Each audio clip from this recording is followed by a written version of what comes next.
It's the Fellowship of the Geek Show, a weekly podcast about comics, the comic book industry, and other geek pop culture. Music courtesy of Manny the Martyr. And now, on with the show!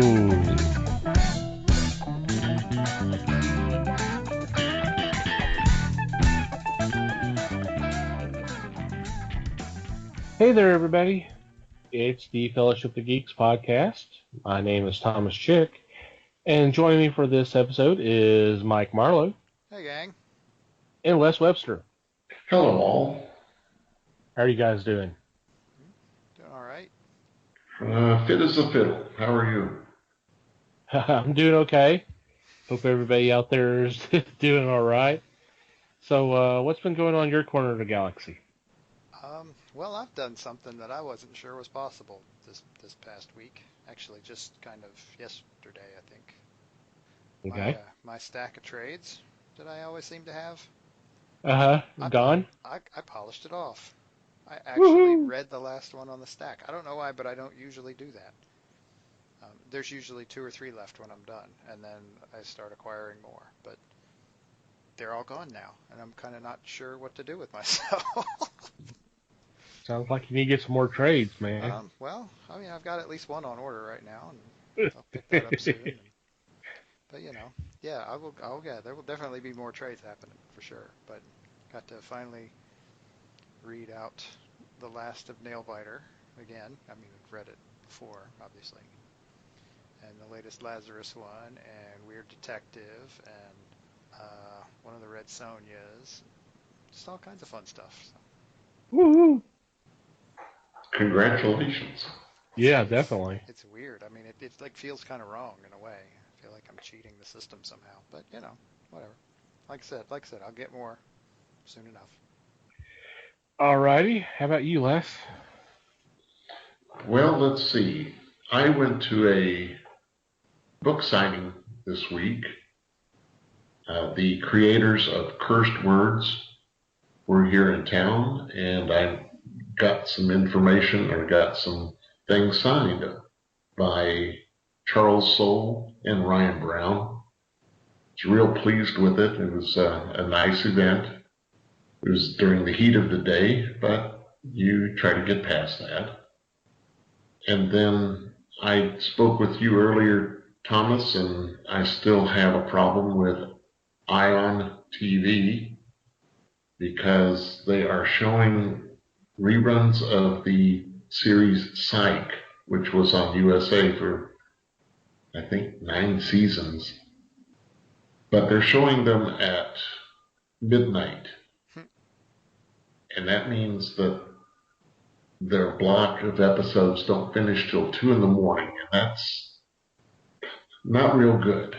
It's That's kind of late causing me to be a little tired. No DVR, huh? No, I got to figure out something here. But that's what I've got going. So did you get any pictures of the Curse Words van? I should have. I did not have a camera with me. You didn't come prepared. Oh. I never do. You know that. But they were very nice gents. I'm sure they were. I told Les I really wish I had been there because I wanted to ask Charles Soule the question about Daredevil. Kind of back up a little bit. The episode that unfortunately didn't drop due to technical difficulties. One of my picks was Daredevil, and the reason the current story arc had caught my attention. Because and Charles Soule's writing this as the premise is of this story arc is that Matt Murdock has figured out a way for where the superheroes can testify in court without having to reveal their identities. And through the most current issues, it has gone through several layers of the appeal process and has not been overturned. So I would have loved to have been there to ask him that question. It's like, I know this is fantasy, but you also happen to be a lawyer. Is this something that could actually? Is there a way for that to kind of happen? Because we do have. They're not as they're not as visible as they used to be, but a few years ago, and we almost did an episode about it. There was vigilantes in costumes going around fighting crime. We're not talking about helping little ladies cross the street. They were breaking up fights and stopping muggings and that kind of stuff. So it just kind of piqued my interest to kind of wonder if something like that happened and say this superhero had to testify in court, will he or she have to reveal her true identity? So, but it just didn't happen. I told Les, I said I'll just have to send him an email, and I'll do that. I may do that here after recording. But there you go. yeah, it sounds like it was a fun time. And to think about, I wish that the weekly that came out for years for comic books Mm-hmm. would be around, because they had a lawyer run an article in there, usually weekly. This would have been a great topic for them to actually step forward and say yes or no. Yep, definitely. For me, there was a couple things. One, I want to do a callback to a couple episodes ago. Mikey and I had done our favorite comic strips, and I think I mentioned that there might be a website that has all the daily strips, and there in fact is. And for the record, it's gocomics.com. I've actually signed up for just about all the titles that we mentioned are on this website, and they're updated daily. So you could sign up for an account. You can do the free option, or there's some where you can pay a little money and get some extra. You get some added bonuses, that kind of stuff. But there are strips that are updated daily, and that's kind of cool. So I've been checking that out a little bit, kind of scratching that itch that we brought up a couple weeks ago. Yep. Secondly, of those who are longtime listeners to the podcast, know my kind of, I don't want to say obsessive, but I guess it could be that way, of watching the particular video game Dead by Daylight on Twitch, the video game streaming service. Well, there was a new download that just came out just recently with a new killer, new map, and a new survivor. And the killer is very interesting. It's based off some of the European lore. She's called the Huntress.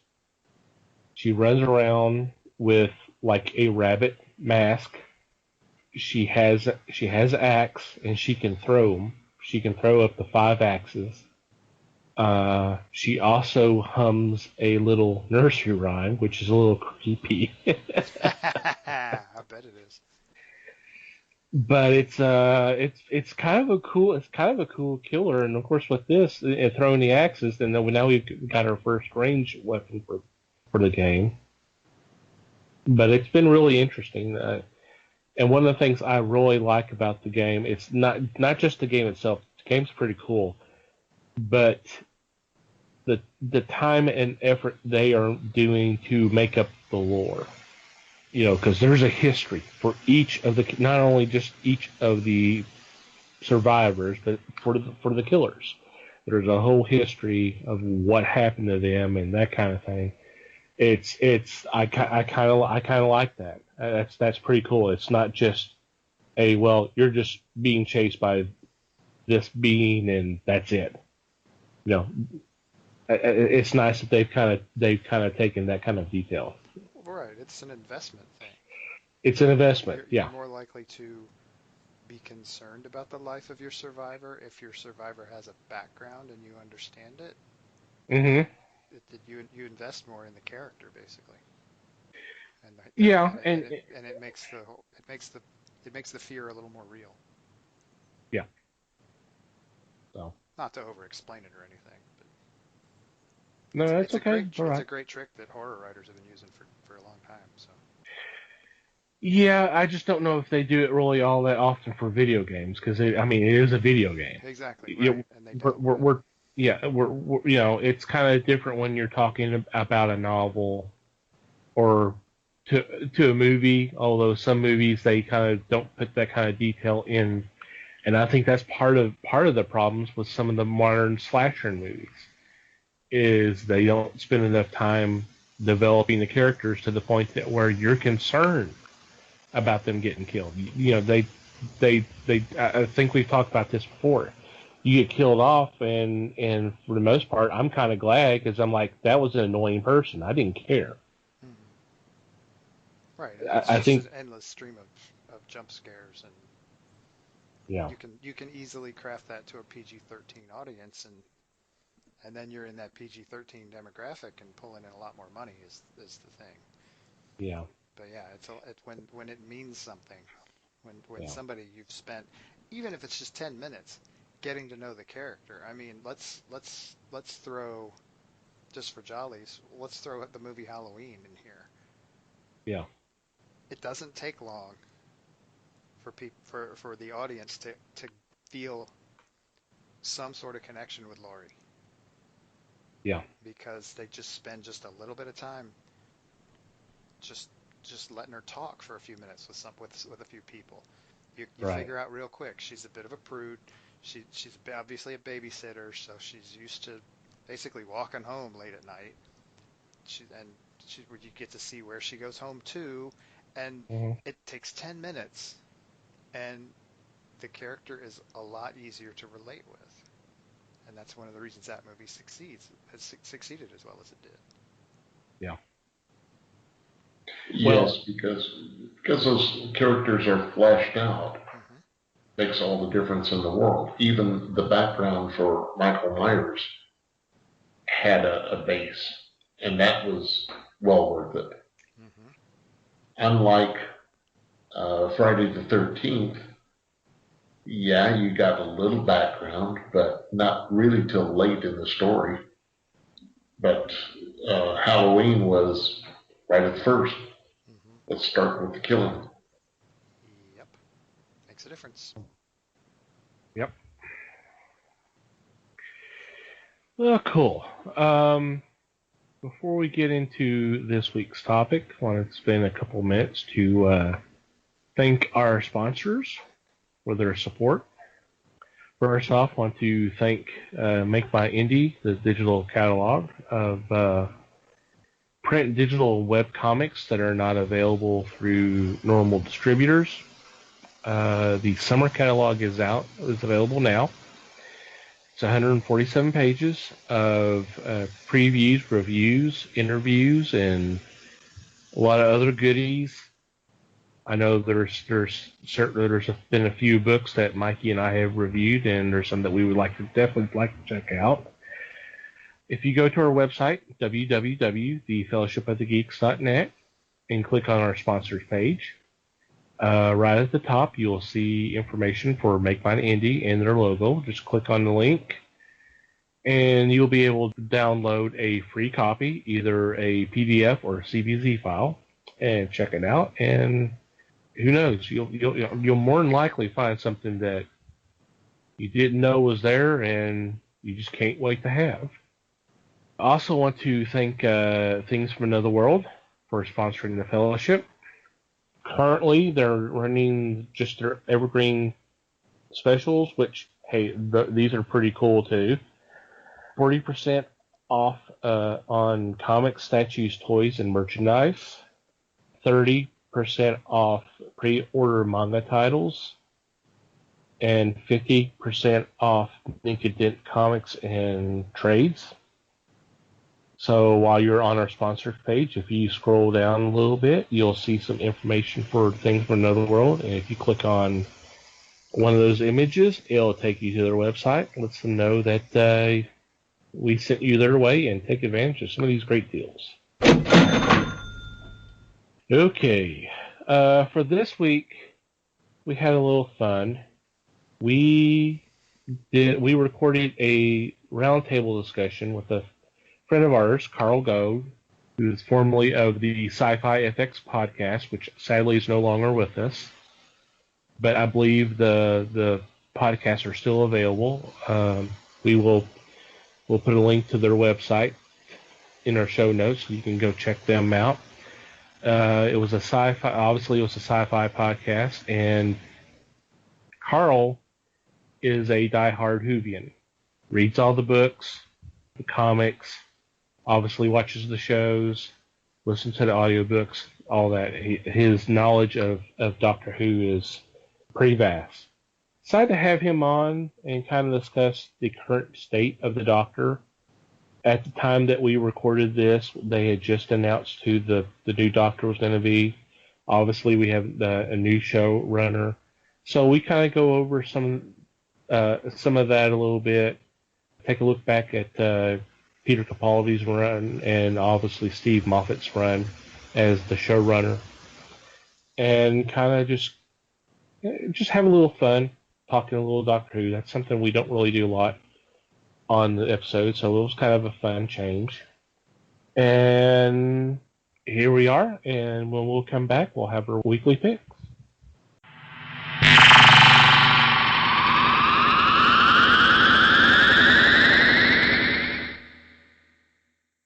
Well, Carl, thank you for being a part of the show this week. So we got a brand new Doctor. What's your thoughts of Jodie Whittaker? Well, it's kind of an open bag for me at the moment. I'm sure from everything I've heard, she's a great actress, and that's really all that's required to play the Doctor as a good actor or actress.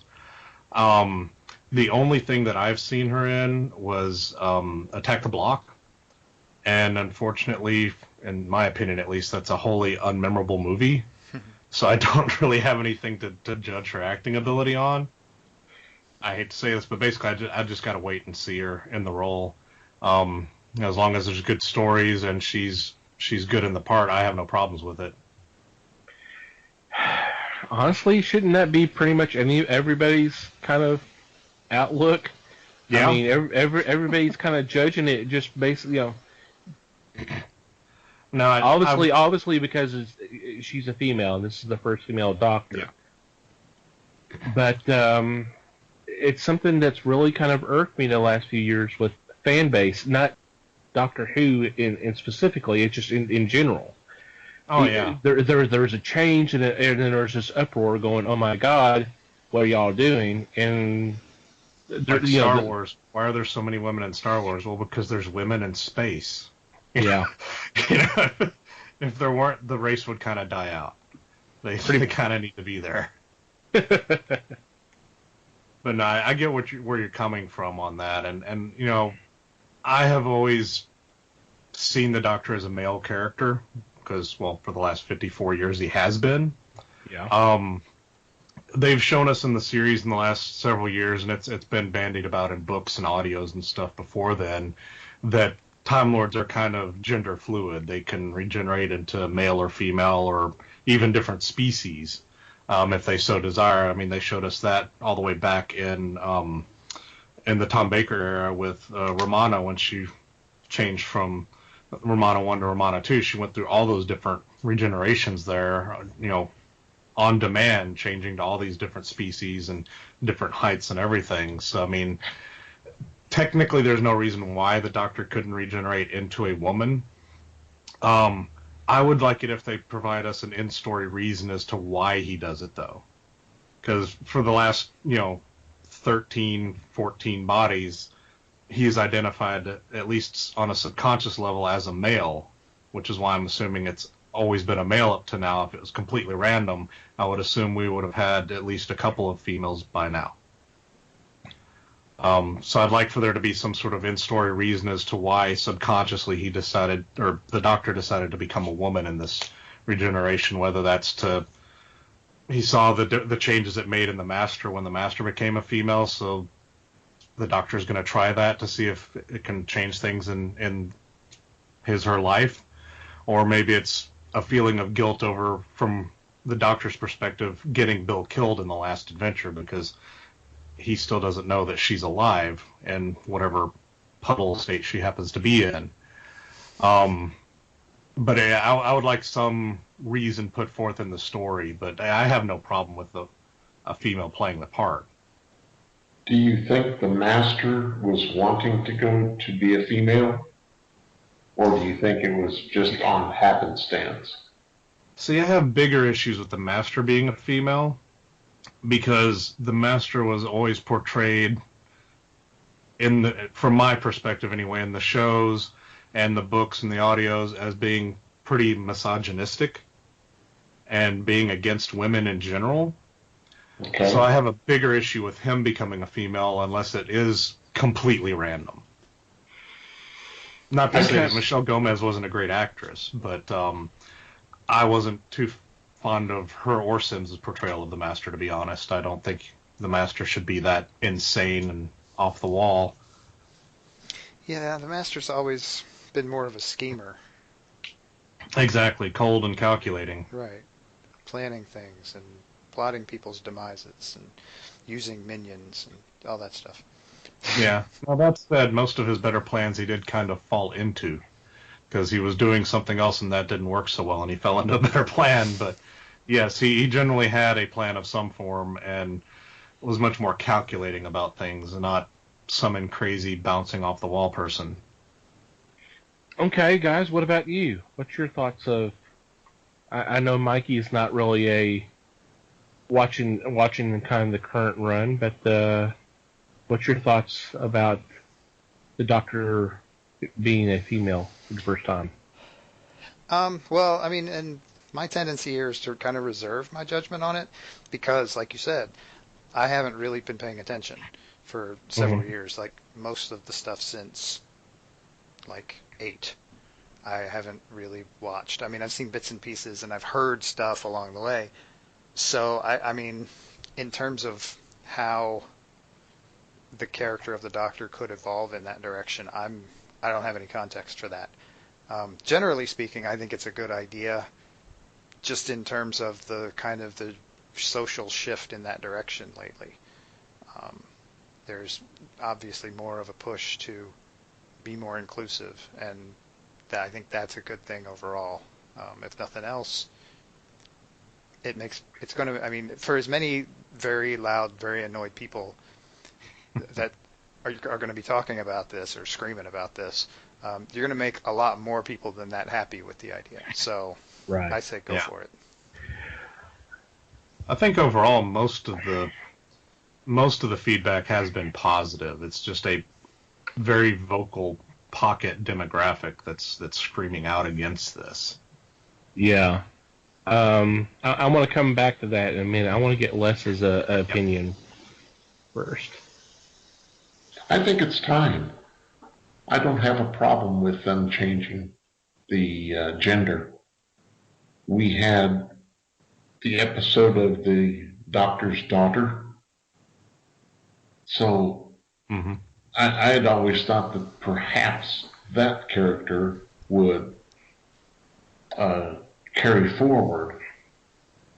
But in this instance, I'm glad that they are having a female play the Doctor, the Time Lord, because they've had female Time Lords. And this is something new here because she's going to be the driving force, which doesn't mean she's going to have a male hysterical companion like the Doctor has faced back in the 60s, mainly. I think this is going to open the door. I'm looking forward to it. I want to see how they handle this. And I think it's going to breathe a new life into the stories because you're having to deal with a different perspective, one would think. Especially as what you were talking about, Carl, with being a male perspective for so many years. And now the Doctor is female. Granted, Time Lords, as you said, Time Lords don't really view things specifically. They're above that, but still, as much time as he's been on Earth and been kind of around that thinking and that kind of mindset, you would think there might be a little bit something for them to play off. Maybe. That's just me. Oh yeah, I'm sure there'll be some different perspectives in the show, and hopefully they'll get some women writers in to help write from that perspective instead of a bunch of guys trying to do it. Guys trying to figure out how. Yeah, I get that. But I do know that there's been talk with Chibnall coming on. He's considering running the show next year using a U.S.-style writer's room. So it wouldn't necessarily be one writer per story. There'd be a room of writers working on the entire season together.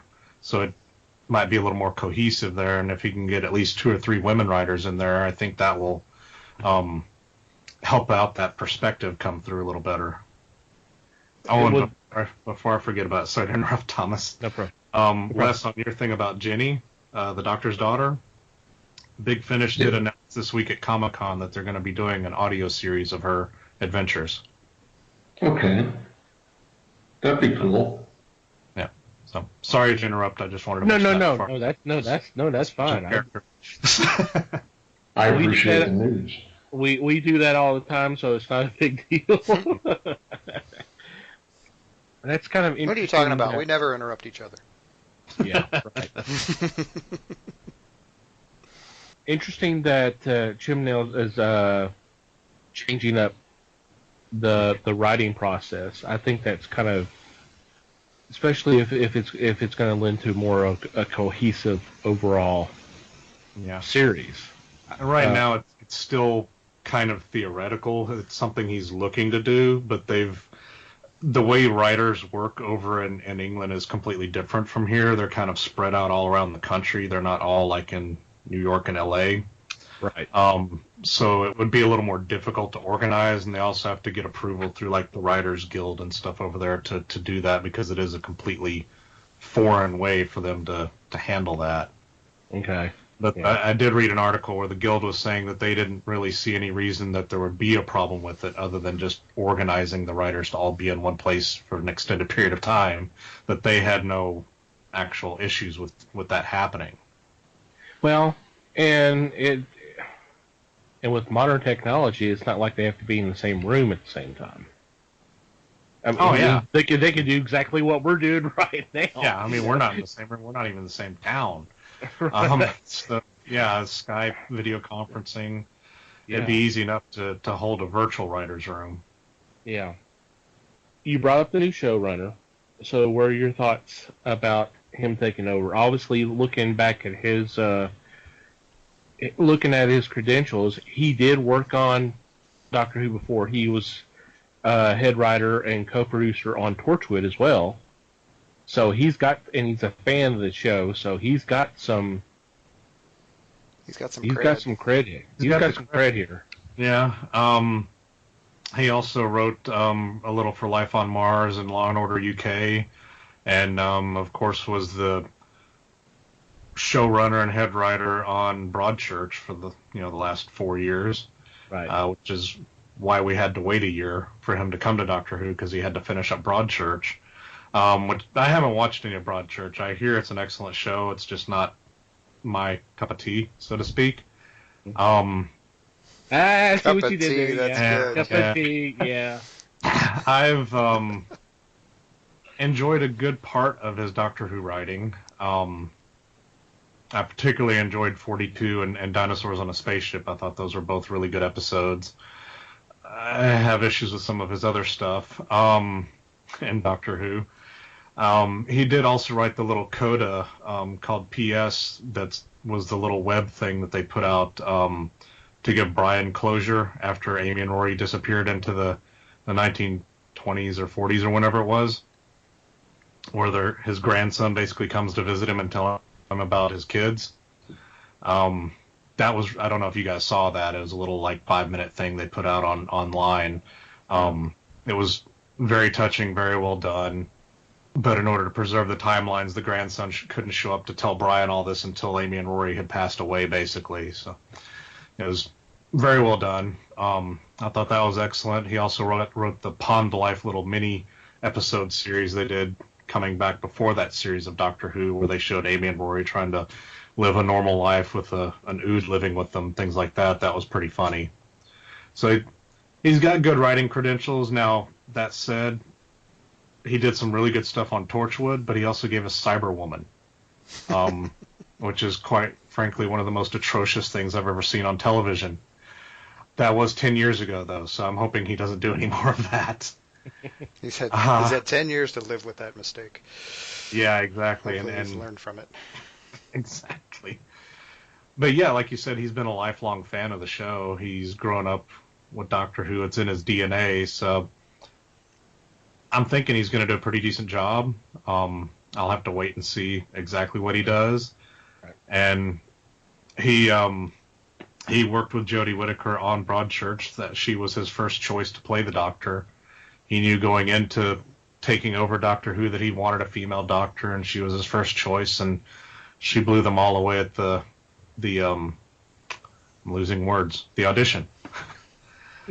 So, there's that, and the Doctor Who casting crew hasn't led me wrong yet. So I have high hopes in both her and him that they'll bring the show to a new level and hopefully bring in a lot more, female fans. Not that Doctor Who's been lacking in that in the last 10 years, but... Right. Okay. We've looked ahead a little bit. Let's kind of look back at the past. I know you've enjoyed Capaldi's run. I have too. Yes. What was it about his version of the Doctor that kind of appealed to you? Well, I've always been a fan of the Grumpy Doctor. It's like the first Doctor, the second Doctor on occasion. The third Doctor is fairly grumpy a lot. Colin Baker and Sylvester McCoy kind of brought that back as well. I like the fact that he was older. I think that, in my opinion, the best casting of the Doctor is a early to mid 40s male. That said, not to go against what I said earlier, I have no problem with a woman playing the Doctor, but that's kind of my comfort zone with the character. I like him when he's in that kind of age frame, maybe 50s, and he can be kind of the grumpy uncle kind of character. Right. And Capaldi delivered that in spades, especially the first series of his run. And then they allowed him to soften over his tenure, which I felt was a good arc for his character, to learn how to interact better with people and kind of be more tolerant of them as he got along, which is essentially what they did with the first Doctor. He was extremely grumpy at first, and then he softened and got a little more jokey and playful at the end there. I think they're drawing a lot of parallels between him and the first Doctor. So it's kind of funny that they just, spoiler alert, happen to meet up again. Yep. Which, I love that. I'm really looking forward to the Christmas special. I can't wait to see my two grumpy Doctors on the screen together. But yeah, and he's just a phenomenal actor as well. Matt Smith was a really good actor. Don't get me wrong. Great actor. They gave him some good speeches, but by the time his run was over with, it would get to that point in the episode where I'd be like, okay, the Doctor's going to speechify at us now. And he would run off this crazy speech, and that was the end of the episode, where everyone would, be okay with it, and he'd stop everything and whatever. Capaldi could deliver those speeches with a lot more gravitas, and it didn't feel as staged when he would do it. It felt more natural in the show. I don't know if that was the writing was better, or if Capaldi's just better at doing that type of acting, delivering those kinds of speeches. But I never had any issues with any of his portrayal of anything in the show. Les, let's get your thoughts on Capaldi? I have to agree. The Grumpy Doctor is more enjoyable. Of course, most in my generation's favorite is Tom Baker, who added a light touch to it. But I've got to say that I would prefer the Grumpy Doctor in most cases. Capaldi was very, very good. Delivery of lines was spot on.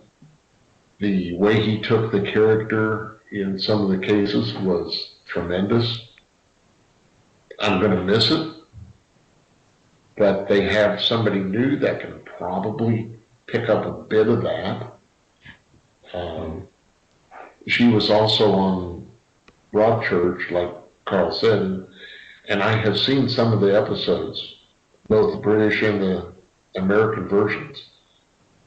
And she's quite accomplished in the way that she handles it. And I think she's going to be able to hold her own on this, obviously, and it'll go well. I don't think there'll be any problems. I don't understand why people are up in arms over this, because this is another case of you haven't seen anything, but let's go ahead and give our opinion that it's going to be the worst. That's called fandom, Les. Yeah. But it's foolish. Oh, I know. It's insane what it is. Everybody's got their own irrational opinions, and these days we've just learned to be more vocal with them. That's all. Especially with social media. Exactly. That's Well, everybody's brave with the social media around. Oh yeah. It's easy to be brave when you're behind a keyboard. Yeah. Yep. Capaldi reminded me in a lot of ways of Pertwee, who was my first Doctor and one of my favorites in some ways. And yeah, it's kind of hard not to like him.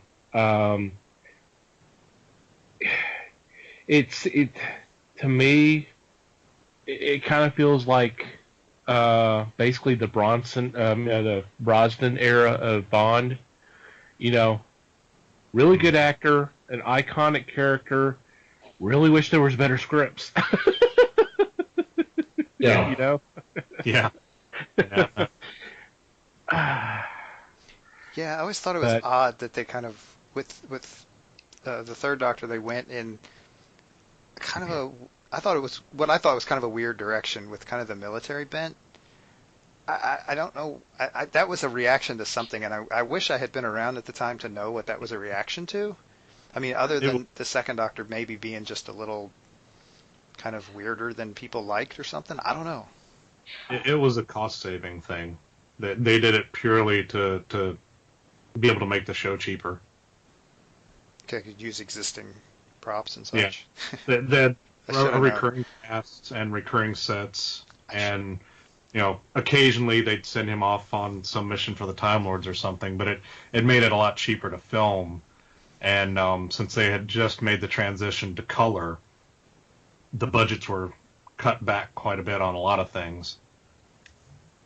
Kind of like when they transitioned everything to HD, that first season of Matt Smith, the budget was slashed because they had to upgrade all the equipment to HD stuff. Well, the same thing happened back then. I should have known.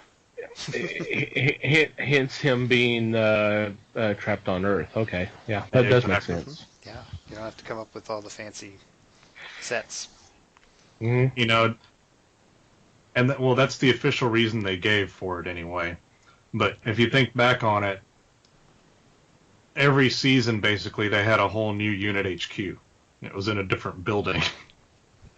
So it's kind of like, well, we can use these sets for a whole season instead of one story, but next year we're going to build a whole nother set. When they could have just built one and used it for like 3 years straight. Right. Yeah, they don't always think that far in advance, though. Okay. What was your thoughts of the previous showrunner, Stephen Moffat? You talking to me? Yes. Well, it's not gonna be Mike. Talking to me? Like we Are heard. you talking to me? So, I've had my ups and downs with Stephen Moffat. When he does good, he does really good. When he doesn't, he does really bad. There's like not a lot of in between with him. So, Day of the Doctor, fantastic. The 50th anniversary special, wonderful, loved it. Magician's Apprentice and the whatever the second part was, I can't remember the title right now. Terrible, terrible story. Just like, I mean, I know you guys have heard me talk about this at Meetup a lot of the times, but Asylum of the Daleks is almost unwatchable. And I don't know why, but people seem to love that story, but it literally makes no sense whatsoever when you think about how Daleks work. They would not keep damaged Daleks around. They're all about racial purity. And when he gave us the new Paradigm Daleks, a season or two before, they immediately destroyed the old Daleks because they were inferior. Why would they keep insane ones around? And why waste a whole planet imprisoning them? The story doesn't hold up. So he either plots it very tightly and has an excellent script and an excellent storyline, or it's like he just throws a bunch of stuff at the typewriter and hopes that there are actually words there. And there's no in between. And this season, I enjoyed the whole season. There were a couple of episodes that were kind of weak, but the rest of the episodes, the other 10, I fully enjoyed. And I don't know if that's because he wasn't working on Sherlock at the time, and maybe that's why he fell down on some of the other series. Maybe he was just stretched too thin. But, yeah, it's been a lot of ups and downs the last 8 years that he's been running it. Or 7 years that he ran it. Okay. Yeah. I'm not as vocally against him as others, but I'm not going to sing his praises like so many others do as well. He's very hit and miss for me, much like Mark Gatiss. His cohort in Sherlock, who a lot of people thought was going to be the next showrunner for Doctor Who, instead of Chibnall. His stories are very hit and miss with me as well. They're either really, really good, or they're just kind of there. Fortunately, most of his aren't like horribly bad, so he's got a little more medium range to him than Moffat did. So, were you surprised with the switch over then? Were you surprised that Moffat was actually leaving and then them bringing Chris on? I wasn't too surprised at Moffat leaving. I mean, he'd been doing it for several years at this point. To be honest, I had no real idea who Chibnall was, other than he'd written a few Doctor Who and Torchwood stories. Mm-hmm. So I was kind of surprised they picked him. But looking back at his career, he's been the showrunner on a few things, and Broadchurch was such a big success. I'm not really surprised that they would want to move him over to Doctor Who to try and put a little oomph into it. Okay. Especially since I think Gatiss basically said, no, I don't want to run it.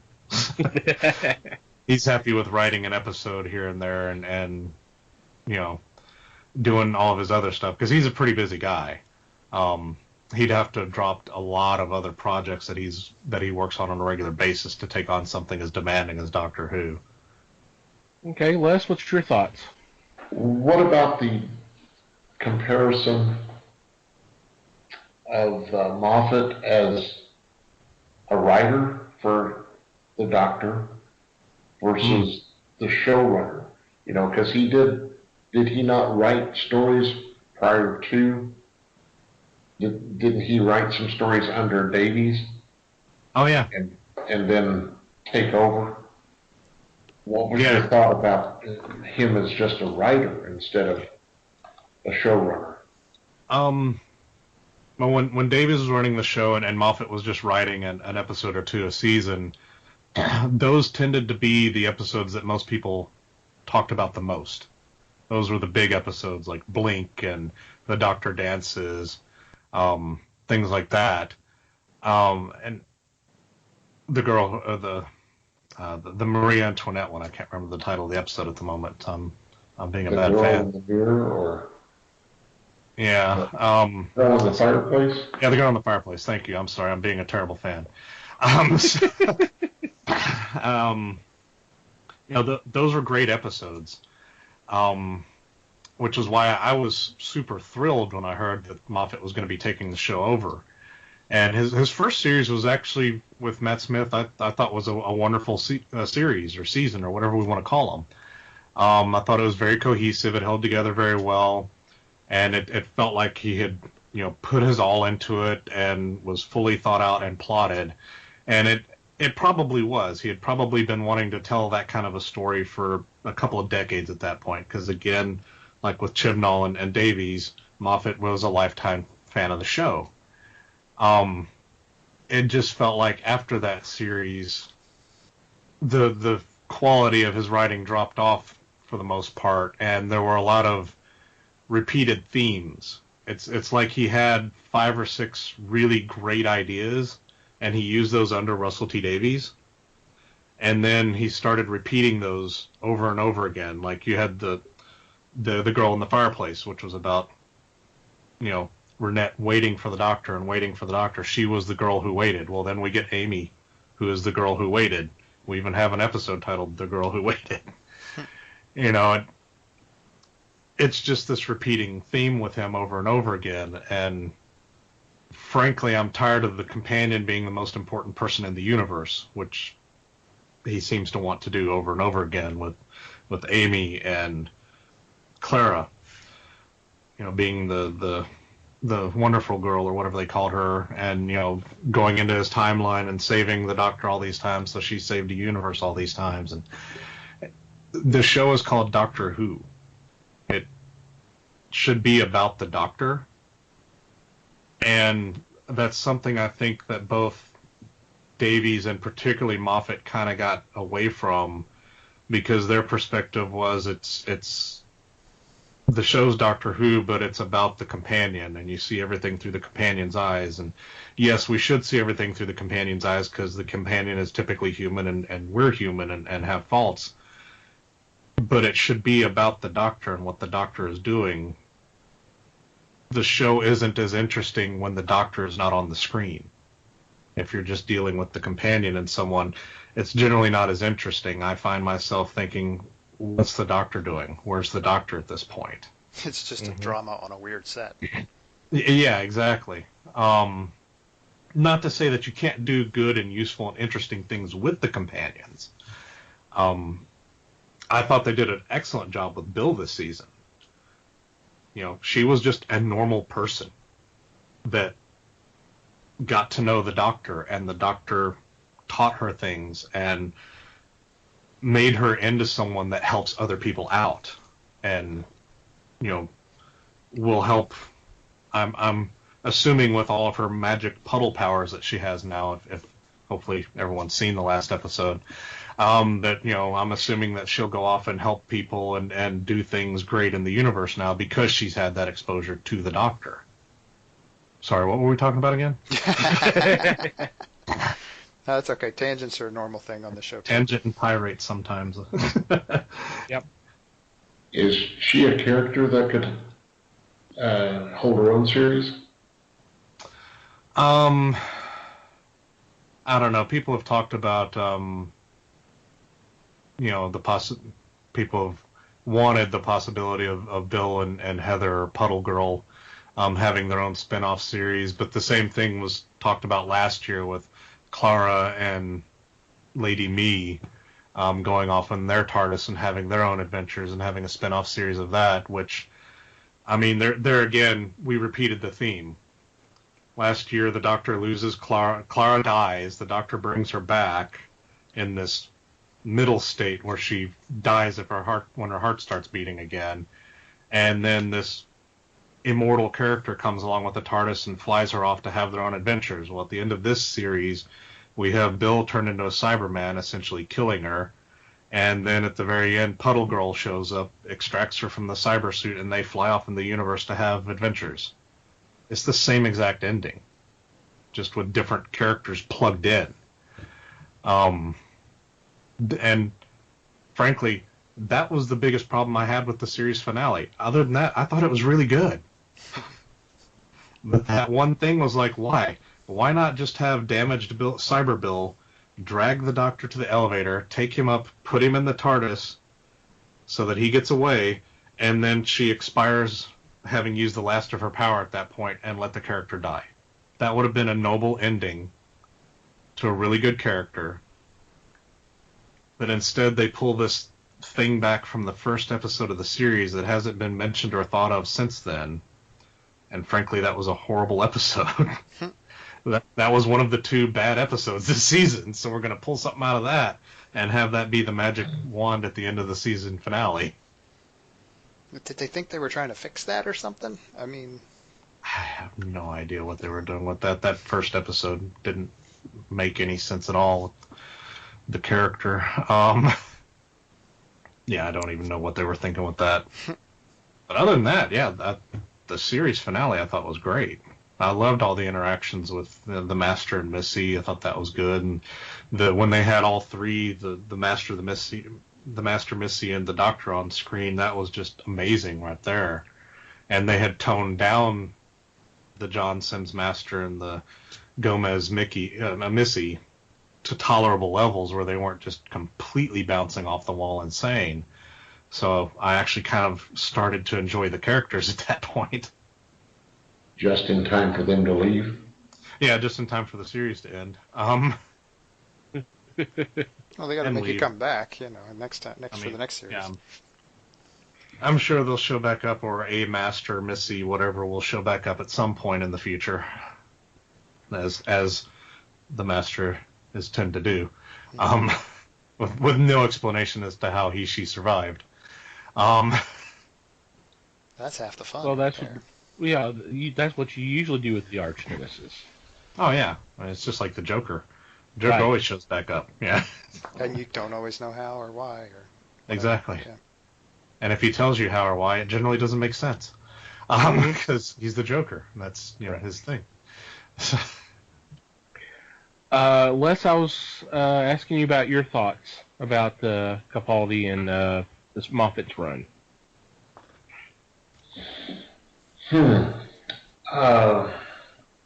Well, we discussed Capaldi. Yeah. Moffat, I'm pretty easy on stories. I enjoy most anything I watch, and I did enjoy Moffat's run overall. We were re-showing the Christmas specials on BBC today, and it still brought a tear to my eye when it was the end of Smith's run. Moffat wrote that one. It's about the hour of the Doctor? Night of the Doctor. Yeah. Yeah. Where he was at Christmas and was saving the townspeople from the Daleks. And just before he regenerated, he saw Amy, and she called him Raggedy Man. And that still tears me up, seeing that, just that one segment. I thought it was well written, and to me, for the most part, the Moffat stories were well written. I think he got overcome by some of the goings-on running the show, and therefore he couldn't concentrate as well on some of his stories during his show running years. But like I said, I enjoyed his stories more than most. And I thought he had a great run. Okay. As fans, what would you like to see? Is there something you just think, oh man, it would be great if they did this, or wouldn't it be nice, or would it be interesting if they go this particular direction? Is there? And that's to anybody. Well, I'd like them to honestly, I'd like them to take a lot of the slapstick kind of stuff out and take the show a little more seriously. Doctor Who, the classic series of Doctor Who was science fiction. Ever since they brought it back, the new series is more science fantasy. I'd like to see them go more back towards that science fiction route. Take it a little more seriously, not be as goofy with it. There needs to be some jokes and some goofiness in it. I mean, that is kind of the nature of the Doctor at times, but I think they just need to tone it down a little bit and not have the sonic screwdriver be this magic wand that they've had it been for the past 10 years, basically. Unfortunately, they've kind of written themselves into a corner with giving it all of these abilities that it should not have in the first place. So to take those away would be almost impossible at this point. Well, the nature of James Bond's gadgets changed every time a Bond actor changed, so they could maybe pull something like that. Maybe Could be. The new Doctor doesn't have as much access to technology for some weird reason. I don't know. Just throwing it out there. If that shows up in the show, let me know because I want to cut. Yeah. Alrighty. I'd also like to see them do more of the kind of horror bent stories, like we had back in the Tom Baker with Sarah Jane Smith and Leela kind of stories, where it was a darker tone, and they ripped off a lot of stuff from classic horror movies like Frankenstein and stuff like that. I'd like to see not like an entire series of that, but just a few more of them, and a few more hard sci-fi stories where they're actually like on space stations or on spaceships and not always on Earth, or maybe on an alien planet somewhere. They've spent way too much time on Earth in the last 10 years, and they need to kind of move away from that and go to these other planets a little more often. The TARDIS can go anywhere in time and space, but we seem to keep landing on Earth or Earth adjacent, basically. Russell T. Davies has a very famous quote where he was against going away from Earth because, in his opinion, no one cared about the Zogs from planet Zog. Well, that may be true unless you write like an actual decent story and build that world with those people. Then, yes, I'm interested in them. Yeah, but the story is not about the Zogs from planet Zog. It's about how the Doctor and his companions react to the threat of the Zogs from the planet Zog. I mean, come on, this is not hard. Or help them, yeah. Right, help them. figure out why, pull the thorn out of their paw, or whatever the hell, you know? You know, that's the point of science fiction, is to put it in this otherworldly setting and show you how the same problems still exist and how they can be approached and addressed in a different fashion from the way we do them here because we're too close to them. Right, how ordinary That's people the whole point. React. You can't do that if it's on Earth all the time. Right, how ordinary people react to extraordinary situations. That's the deal, right there. Another freebie for you guys, writers of Doctor Who. Yeah. And I mean, who doesn't like a good story set on a space station or a spaceship way out in the middle of nowhere? Mm-hmm. We get one every once in a while, but nowhere near as often as I would like, or, an alien planet. Show me an alien planet with some aliens on it, preferably ones that don't just look like humans. Well, unfortunately, back to the old days, that's a lot of times it was a guy in a rubber suit. I mean, hey, I'm okay with that. Or do the Star Trek route and just put something on their forehead. There you go. Yeah, something on the face. Yeah. whether it's a nose or forehead or whatever. Yep.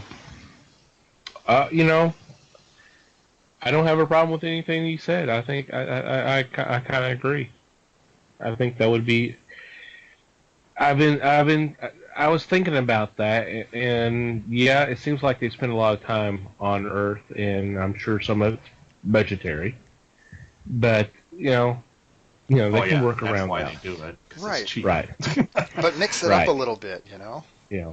Mix it up. Give us some of both, so that it's not the same thing all the time. Right. I mean, I don't want to say throw a monster of the week in every 3 or 4 weeks, but I mean, at least think of a way to make it change it up. They've got that down. They do throw a monster of the weekend. I mean, that's another thing I would love to see. Thank you, Mike, for making me think of this. I would love to see them do an actual historical, not a pseudo historical with some blind space chicken in it. An actual historical episode with no aliens other than the Doctor. They used to do that back in the first Doctor and the second Doctor era. Mm-hmm. I love those stories. And it would kind of get back to the remit of when they first came up with Doctor Who, there was supposed to be a history story that would teach kids history, a story in the future about space or science that would, help the kids teach science, and then a story kind of askew off to the side. Let's go back to that. That would be great. Sounds good to me. Yep. We don't need an alien spaceship crazy medical doctor siren thing in our pirate story. We can just have a pirate story. That would be great. People go to see pirate movies. I mean, let's do a Doctor Who pirate story or something. Just anything. Can we have a parrot in the pirate story? That's all I ask. Sure. All right, Sure. great. Thanks. Thank you. But knowing the current way they do the show, that parrot would be some alien parasite that was feeding off of the pirate captain. Mm-hmm. And if that shows up, I want to cut. Mm-hmm. The parrot's actually the brains of this entire situation. It's like ventriloquist from Batman. Yep. Oh wait, no wait. Ventriloquist and Scarface. This would be replicating the Gatiss episode from a couple of years ago, or about 4 or 5 years ago now, the Crimson Horror. So sorry, it's already been done. They had a parasite. It was a historical story with a parasite in it, an alien parasite. Yeah, too bad. Just change the color. Nobody will notice the difference. Yeah. Yeah. This is the Cerulean Horror. As long as they don't go back and do another U.S. Western like they did with Doc Holliday. Yeah. The Gunfighters. That was that story gets a lot of slagging off because of the horrible, horrible song in it. What did you have against it, Les? I'm sorry, what? What did you have against the Gunfighters specifically, Les? I thought it was a horrendous story. I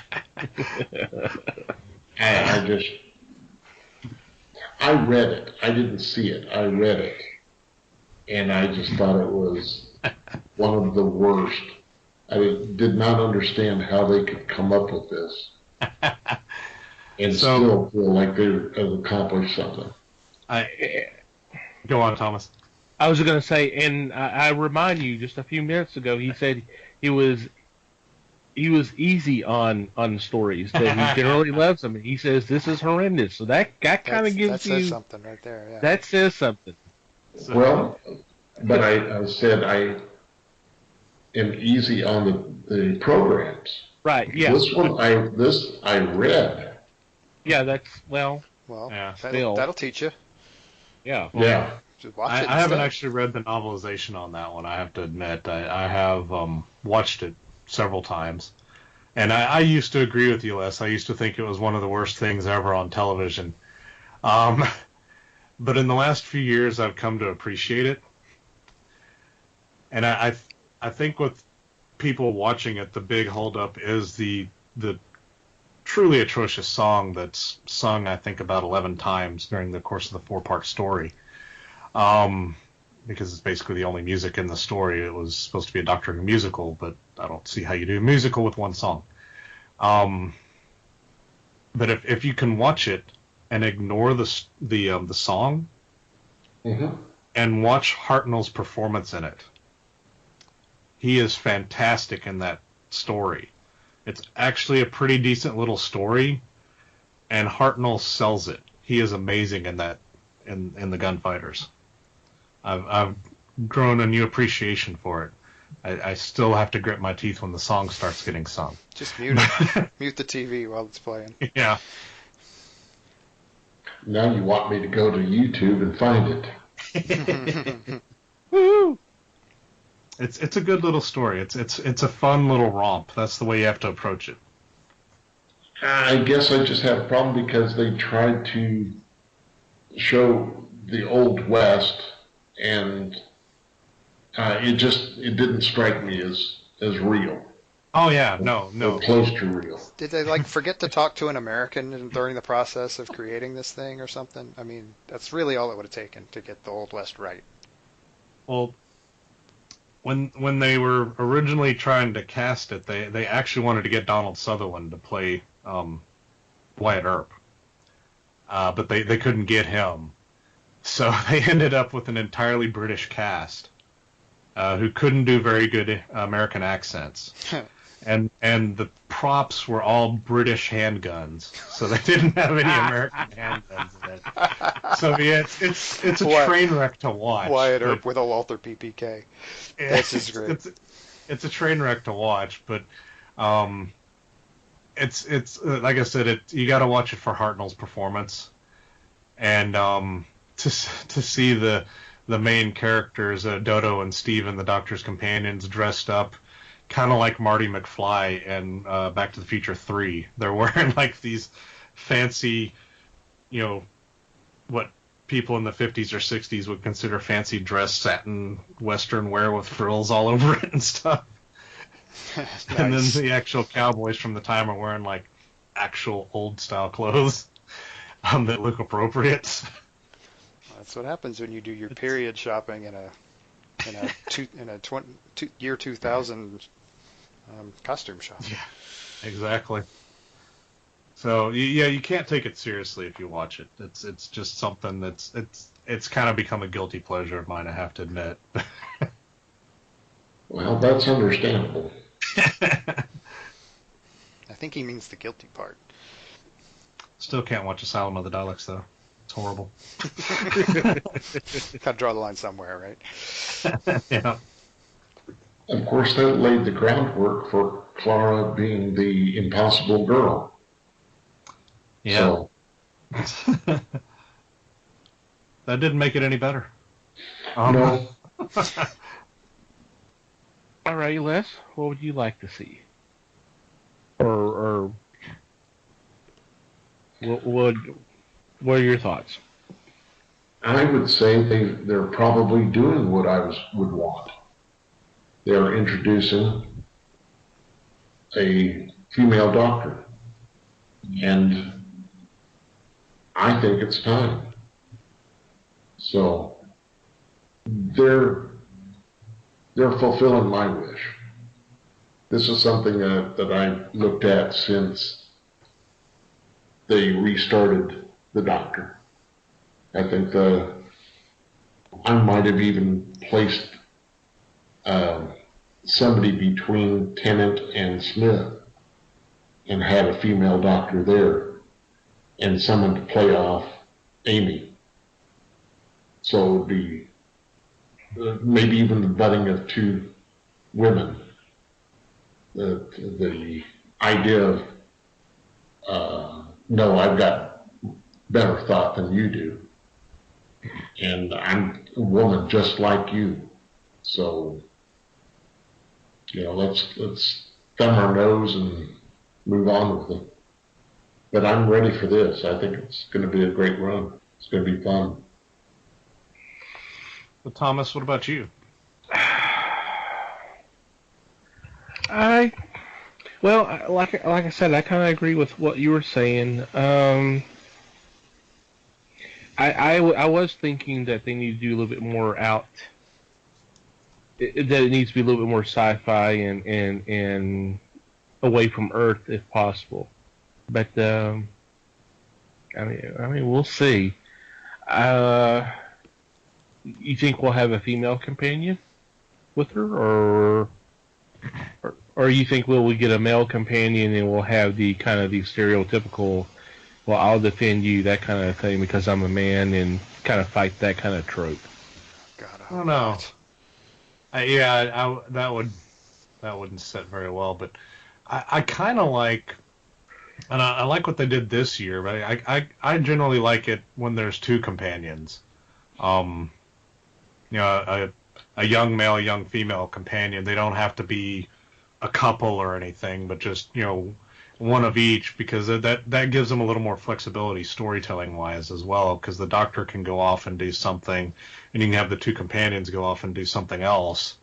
Like I said, it's not as interesting when the doctor's not on the screen, but then at least if you have two of the main characters there, they can kind of play off of each other in whatever they're doing.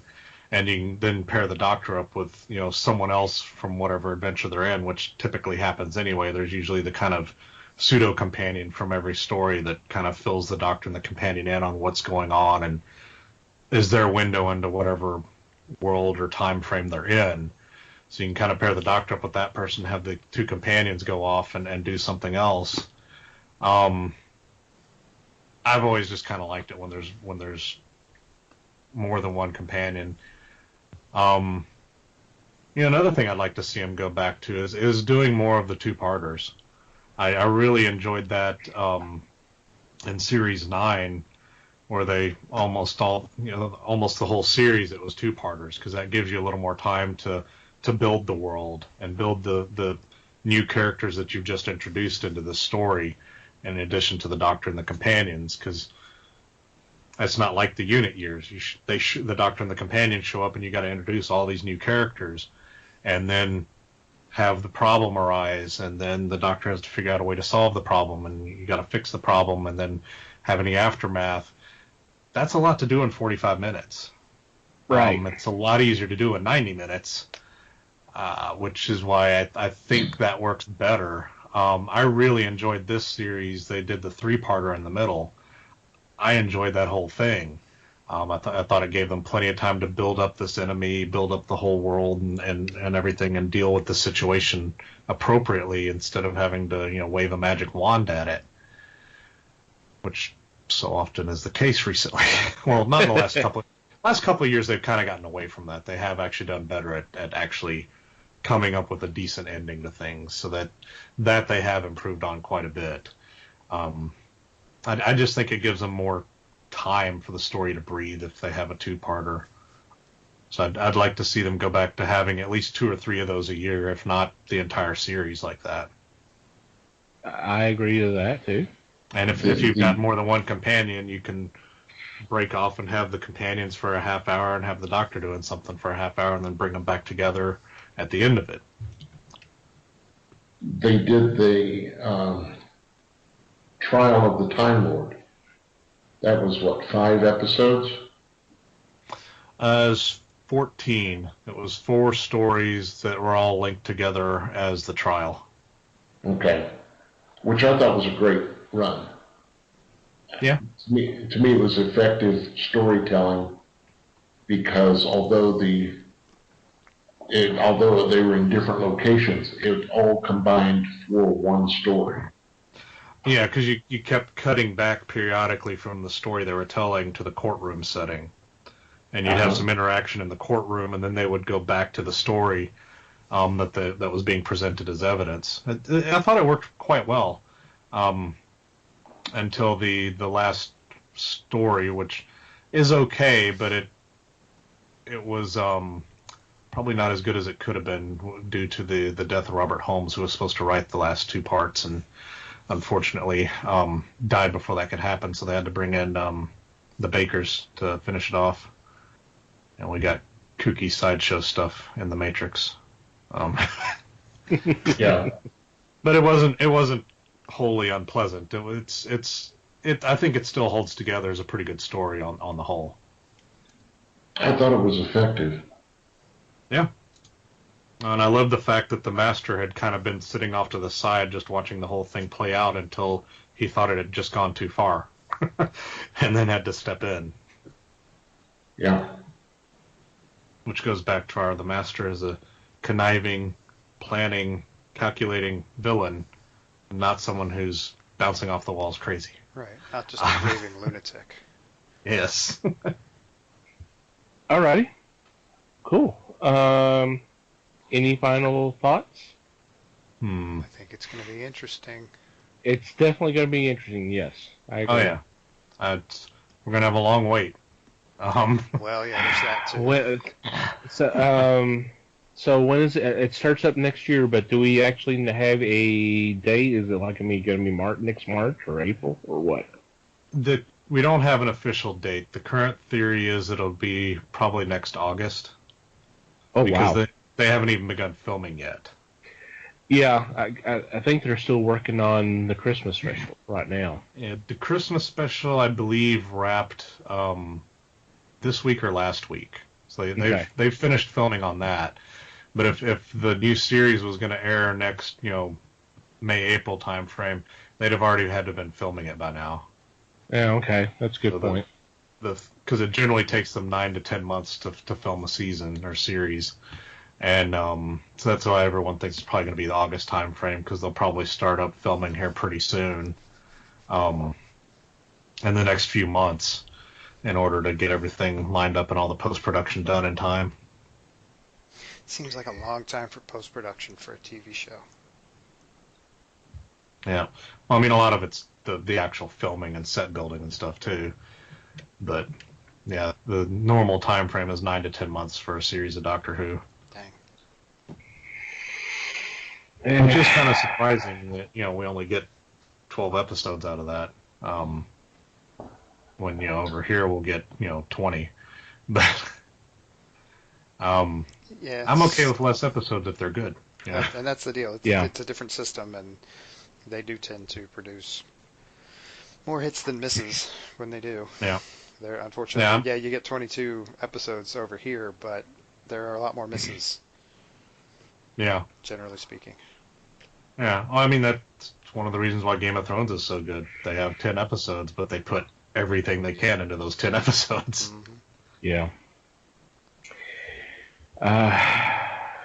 Really not wanting to see Peter leave. No. It's going to be tough. It's going to be tough Christmas night watching that episode. Yeah. I do kind of like the way they've worked it into where he meets the first Doctor right as he's about to regenerate as well. Right. I think that's a nice little feed in. So we'll basically get a whole new First Doctor adventure out of this as well. So I'm really looking forward to that. Yeah. Should be fun. Oh yeah. Like I said, I'll get my 2 grumpy doctors. Any final thoughts from you, Les? I'm looking forward to it. I want to see how they're going to twist this to accommodate. And yeah, there are going to be those extremely strong fans that just cannot even think about varying. But through change, there is some good. I don't always like change, but if it's going to improve something, then I'm all for it. Yeah. Well, I'm sure the show's lost some viewers because of this, but I would say I'm pretty sure in me saying that it's probably gained a lot more viewers because of this. Well, and that's just it. With every regeneration, with every new Doctor, the show loses some viewers. Right. And I mean there's nothing different about that other than this time it's a female Doctor instead of a male Doctor. Just like with every regeneration, the show gains new viewers. Right. So it'll even out. If not, you will probably end up with more viewers of Doctor Who with a female Doctor than we lose. So I think it's going to be a positive gain viewership wise. We're also looking at, we've got a new showrunner. Right. an entirely new production team. It's pretty much a clean slate as far as the show goes. Getting all new companions, new doctor, new showrunner, new production crew. The only thing I don't know about is whether they're going to get Murray Gold back to do the music or not. So if they bring someone else in to do the music, it's like 100% clean slate. So it could be an entirely different show. Okay. And that's not necessarily a bad thing. No, it could definitely be a good thing. Yep. It was essentially the same thing when Moffat came on board, except he kept Murray Gold, obviously, for the music. And the production values under Moffat's reign, as many issues as I have with his writing and things like that, the production values under his reign, considering the budget is like half of what it used to be, the show looks phenomenal. So they've done amazing things with almost no money, and have had some excellent directors in, like Rachel Talalay, that's done the season finale the last few years. She does phenomenal work, and I mean, you guys or some of your listeners may know her because she directed most of the Nightmare on Elm Street movies. So that's, they're bringing in these high caliber actors that can do this kind of stuff. If Chibnall continues that process and does what he's done on Broadchurch, then I think we're in pretty good hands. Sounds right. Yep. I'm looking forward to it. It'll be interesting. Yeah, definitely. And it's Doctor Who. If you don't like the new Doctor, you don't like the new showrunner, hang around a few years or come back in a few years. It'll be completely different. That's the beauty of the show. It's constantly changing. Yeah. If you don't like it now, check back next year. Good point. Yep. All right, Carl. Well, we appreciate you joining us. I've enjoyed this. Yeah, thanks, man. Yeah. This is great. Yeah, you're welcome. I've done this, so thank you very much. Yeah. Well, you're welcome back anytime, man. All right. All right. If I may, Okay.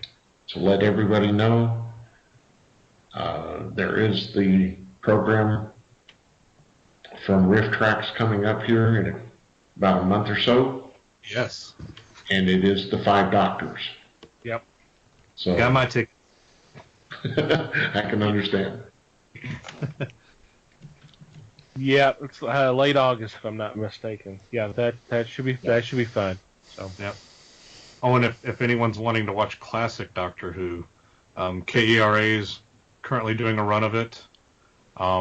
They're in the 5th Doctor stuff right now, and there's a streaming service called BritBox that's available online.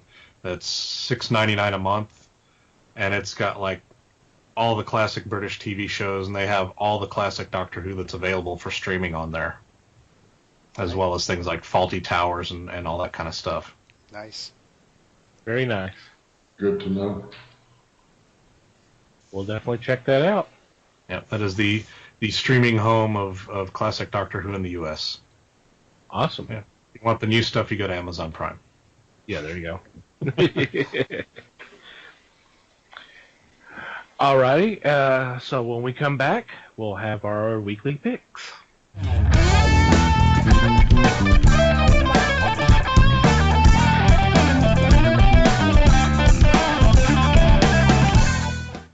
And we're back. Want to take a second to thank Carl once again for joining us. I'm sure you guys had as much fun doing that roundtable as I did.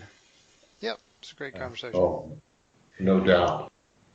Yeah, and he's more than welcome to come join us again. Don't necessarily have to talk Doctor Who. We can talk about whatever. Maybe just anything sci-fi related or whatever. But he's more than welcome to join us again. Yep. So it is time for our weekly picks, and leading off is Les. Thanks. I'm going to start with a title from Lion Forge called Ghost Money Number 1.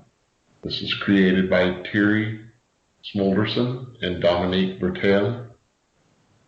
This involves 9/11, the military, and a young billionaire.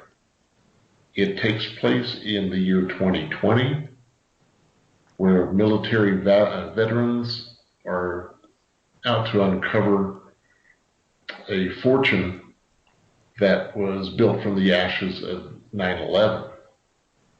And they say that it is so large that it could disrupt the economy of the globe.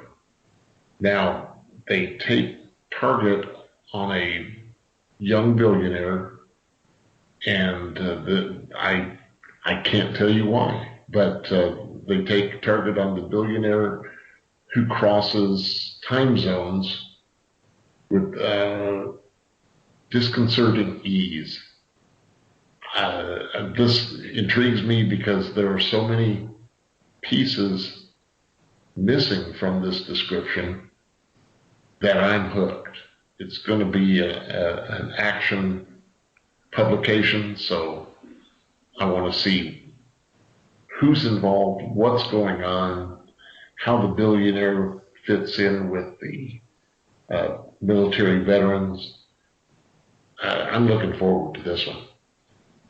I love that you're hooked by this, but from what the description doesn't tell you. That's great. Yeah, I was about to say, sucker.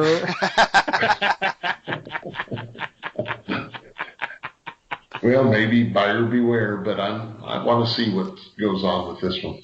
It definitely sounds interesting. Well, it sounds like one we need to check out for sure. Yep.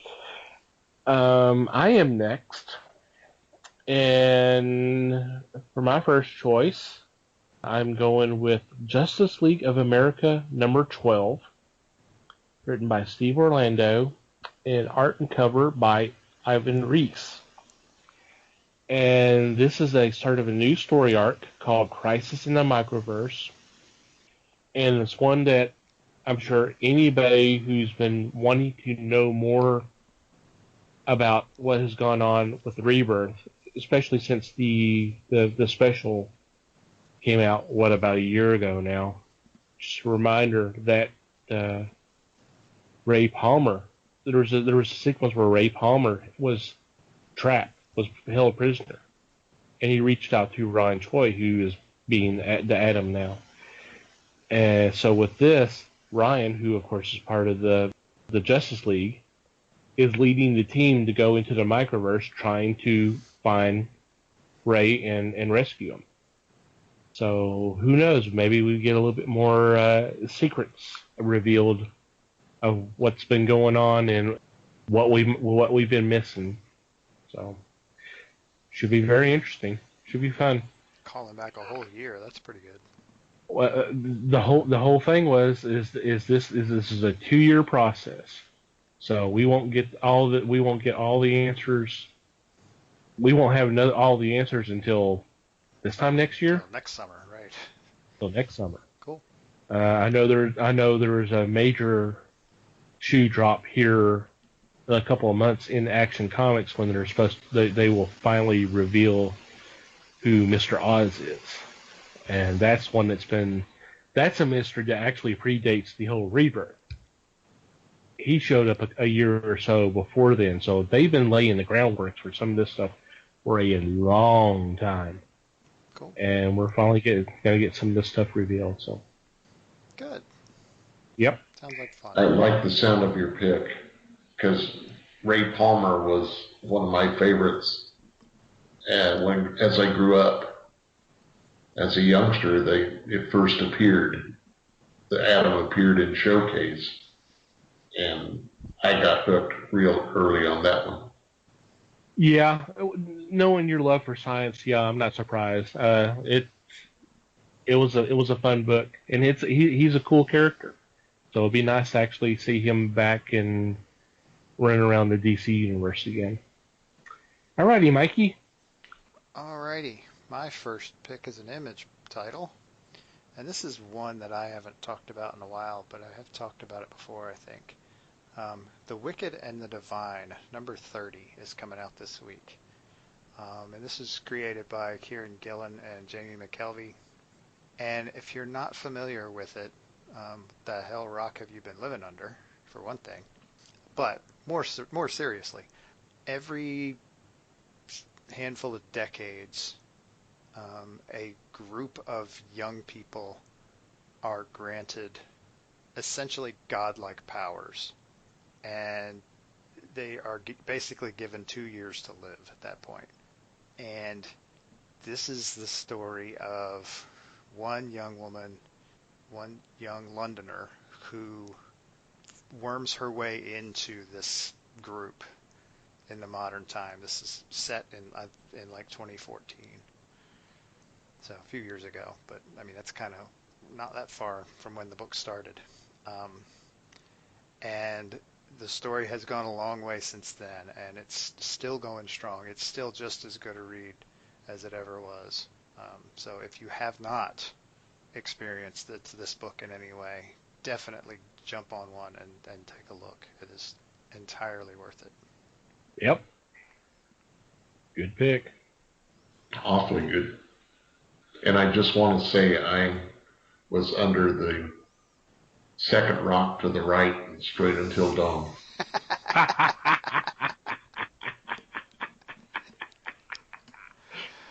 Oh, good. Now I know where to send the Christmas card. But anyway. Woohoo! There you go. Alrighty then. Les, you're up again. Back to me, huh? Mm-hmm. Right, so. Beep, beep, beep, beep. Okay. Another number one for me. This is from Cy Spurrier, who has done X-Force, Judge Dredd, and artist Daniel H.D.R., who works on Superman and Cyborg, comes the re-arrival of a pulp character that I am still fascinated with, and that is the Shadow. Dynamite Entertainment is coming out with this, and I'm looking forward to it just on the early premise. A young girl, Mary Jerez, was saved by the Shadow when shooting occurred at a school. Now she works in a hospital, and there is a horribly burnt man there under her care who is incredibly strong and fierce. She wonders if this might be the Shadow. And if that's the case, will he get up from his bed and start his way again with the evildoers, trying to defeat them? Like I said, I have always enjoyed the Shadow and Shadow stories, and I think that Dynamite will be able to turn this around again and make him a relevant character. There have been a lot of incarnations recently. Some have worked real well, some have not worked as well. But I've got a feeling this one is going to be a lot of fun. Yeah, Spurrier's a good writer.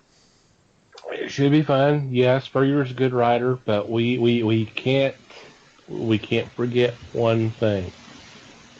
One of the variant covers is being done by Mike Kaluta. Yes. And I think this is his first Shadow work in forever. Say, the 90s? I mean, he was doing stuff back in the 70s and 80s or stuff, so, I know there's a lot of people are excited about seeing it, even if it's just a cover. The fact that he's come back to the Shadow is kind of an added excitement to this series. Yes. Cool. So, yeah. I didn't mean to cut you off, but yes, I'm with you. No, that's fine. No, we're fine. Yeah. This one should be exciting. And hopefully as well as the Batman Shadow crossover has done, hopefully that's going to bring some new readers into reading the Shadow solo, which he deserves. Yeah, that would be very nice. We'll see. Okay, I am up again, and I am sticking with DC Comics. And it is the first issue of Mr. Miracle, written by Tom King and art by Mitch Gerads. This is the team that created Sheriff of Babylon, which was from DC's Vertigo imprint. And it's a new take of one of Jack Kirby's creations, and of course this month, August, is the 100th anniversary of his birth. So I'm excited about this book. Tom King's a really, really good writer. He's received a lot of praise for his work on the Vision series, and he's been so successful on the Batman book. I'm curious to see what he does with Mr. Miracle. Some of the art I've seen already looks really good. It should be a fun series. I'm there with you there.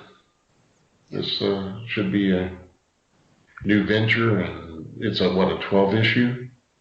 I think it's 12 issues, yes. And that's a year's worth of fun. Mm-hmm. Be cool to see where they take it.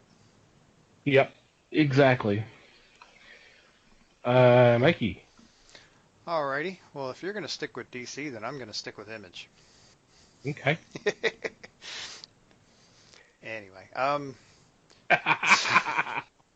try to milk the jokes and I can't get them. I got to stop trying, apparently. All right. I'm going with Youngblood, number 4. This is the one of the reboots that they're doing. Image is doing this year for their 25th anniversary. And obviously this is issue 4 of this one.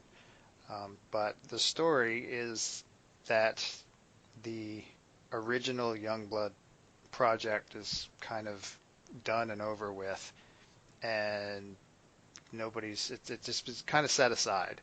And so in this time of need, if you want to call it that, a group of young up-and-coming heroes has decided to kind of claim the name of the group, much to the mixed reactions of a couple of the previous members, and also like the government organization that ran it in the first place. So it's definitely interesting in that regard. And they're still sort of trying to shake things out, figure out how the group fits together and how individual members are working together. And it's actually been it's been very interesting in that they've not really managed to have a whole lot of fighting yet. It's mostly just been relationship stuff and figuring out, like I said, the group dynamic and how the world is reacting to them doing what they're doing. It's really been pretty interesting. I agree. It's been kind of an interesting take. I wasn't sure how this book was going to be, because when they first announced it for the 25th anniversary, obviously I thought they would be bringing the old band back, and that for the most part was not the case. But as you see, some of the older members are coming in for obvious reasons. But it's been interesting so far. It's a different take, and that's okay. Right. It's a different take, and it's working pretty well. My opinion, of course, but that's what this is about. Yep. Yeah. Alrighty. I think we all have honorable mentions. So, Les. Okay, for my mention, I'm going to talk about a history book by Jonathan. Wow. Oh. Beep, beep, indeed. By Jonathan Hennessy and Justin Greenwood. 10-Speed Press is bringing out the graphic novel Alexander Hamilton. This is probably going to be here to somewhat feed off the Broadway show, but I want to see exactly what transpired according to history books rather than a musical. To me, this is going to have less of a political bent to it, and you've got to think about Hamilton and what he accomplished in his short lifespan. The man set up the U.S. economy. He gave ideas that the U.S. could become a superpower, and some of his policies shaped the Civil War.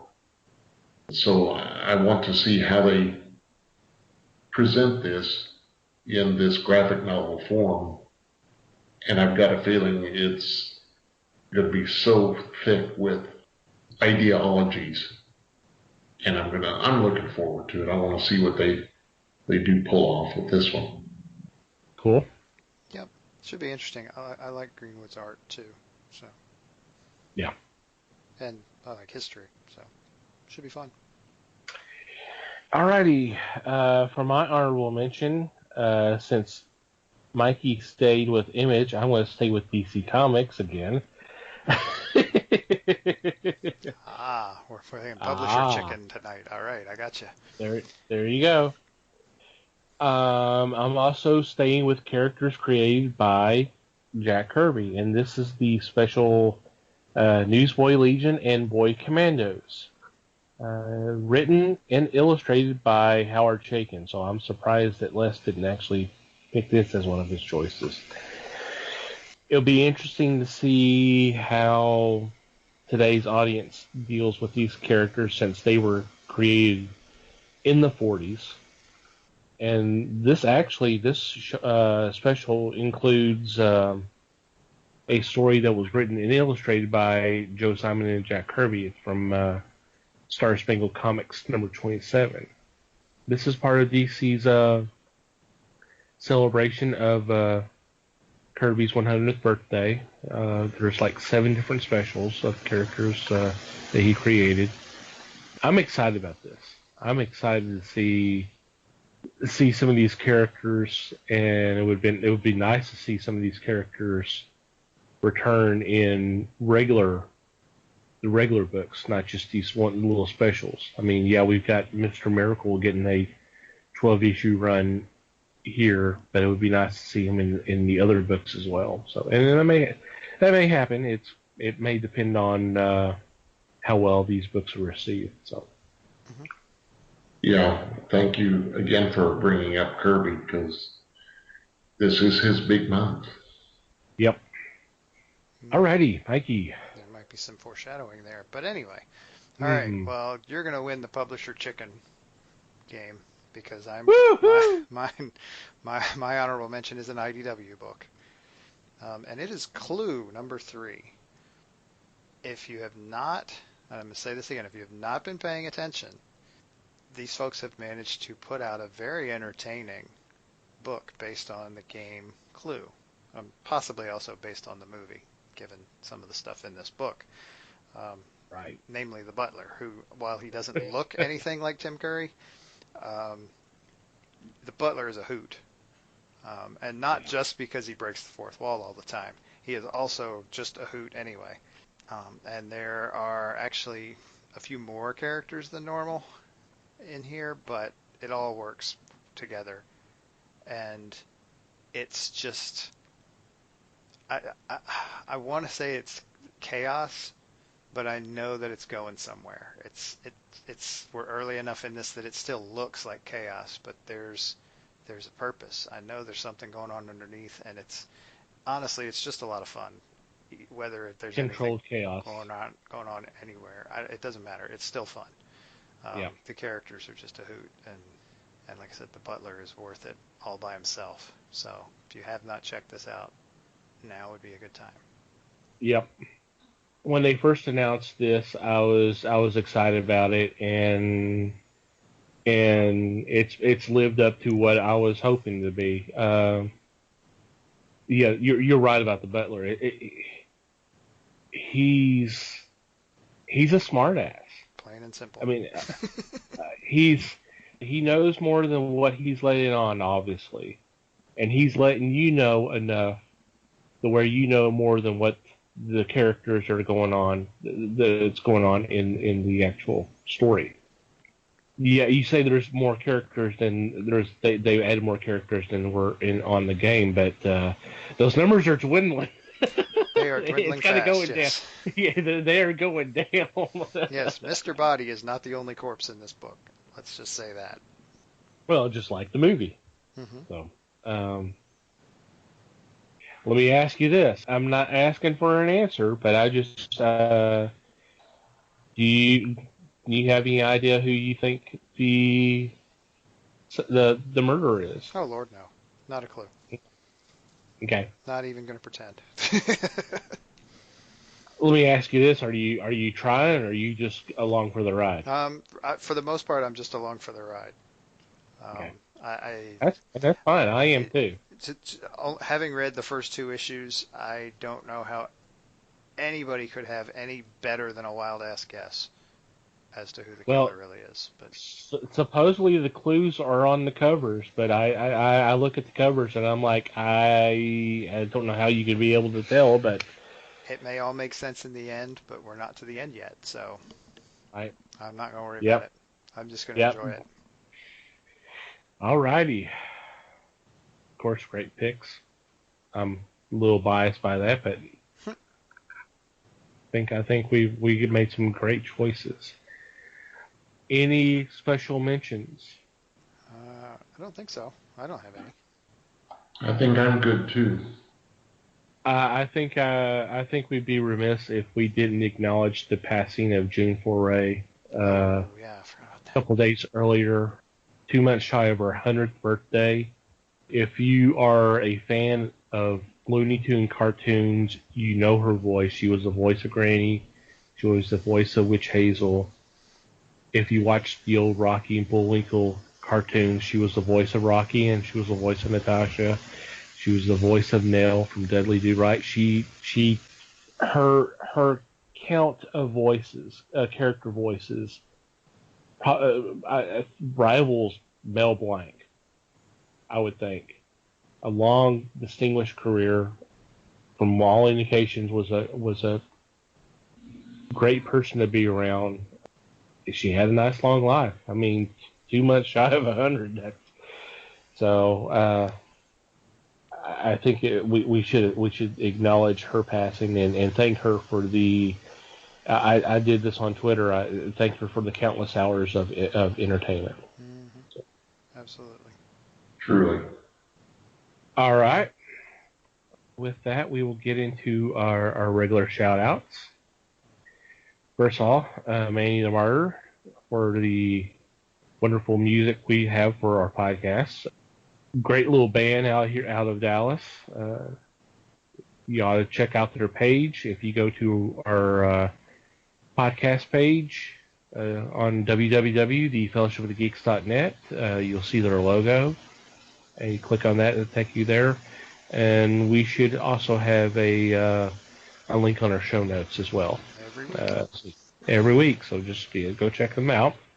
Secondly, the fine men and women of Potter and Family on Twitter.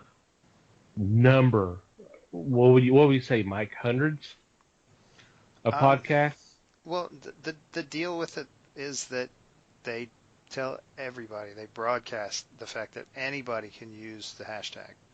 So yeah, right. There are definitely hundreds. I mean, there are probably a couple of hundred people who are actively using it, and then there's others who just sort of use it, and that's totally cool. It is highly encouraged for podcasters to use the hashtag Potter and Family on their shows, and it makes a difference too, because you'll get a bunch of retweets off of your stuff. Right. And they've been kind to retweet our tweets for our episodes, and we've return the love. I think Mikey's better at it than I am, but I'm working on it. So go to Twitter and do a search. Hashtag Potter and Family is one word. And if you're looking for any kind of podcast, there you go. Just do that, and you'll find something. Yep. And obviously, you, dear listener, thank you for downloading and listening to this week's episode. Thank you for checking out our previous episodes. We always value what you have to say, what you have to think. Please contact us. We're curious to know what you think. It's a question, it's a comment, it's a complaint, whatever. We're willing to listen, and the best way to contact us is you could email us, email@thefellowshipofthegeeks.net, or you can contact us through our contact form on the website. Once again, that's www.thefellowshipofthegeeks.net, and you click on the About Us tab, and you'll see the form there. Just fill that out, and we'll get it. You can contact us through our social media sites. We are on Facebook, The Fellowship of the Geeks. Feel free to give us a like, and you can contact us through there. Obviously, we are on Twitter, @Fellowship Geeks. Feel free to follow us there. And you should give us a shout-out if you would like to. Feel free to follow us on our personal accounts. Mikey has one, @MikeyGeek. And I have one as well, @TomTCGeek. Feel free to follow us and give a shout-out if you like. And wherever you download our episodes, whether it's through iTunes, Google Play, Stitcher, YouTube, please take a couple of seconds and rate us, whether it's the star system, thumbs up, thumbs down, whatever. And if you have a couple extra minutes, go ahead and shoot up a review. That would be much appreciated. Question of the week. What do you want to do? What's your favorite Doctor Who moment, or what's your thoughts of the new Doctor Who? Or yeah, I would go. I mean, let's keep it simple. Either what do you think about the new Doctor Who, or who's your favorite? Who's your favorite Doctor? Okay, either one. Yeah, either one of those. We will take the answer to those. We would definitely be interested in both answers to both questions. So feel free. You don't have to answer both of them unless you want to. But either one would be fine. Speaking of questions, we're still taking questions for a future Q&A episode. We may be having one here in a couple of weeks, but there's still time if you want to shoot one our way. It might be considered for a Q&A episode. You can contact us through those different formats that I mentioned just a couple of moments ago. And if we use it, we'll shout out and give you a shout out. Say thank you for sending us the question. Kind of excited about that one. Yep, should be fun. Any final thoughts before we wrap things up? Gosh, no. Just give us a contact, please. Okay. And thanks, everybody. Yep, and thank you very much. Thank you, everybody, for listening. It's much appreciated. Y'all take care. We love you guys. And until next time, read more comics and support your local stores.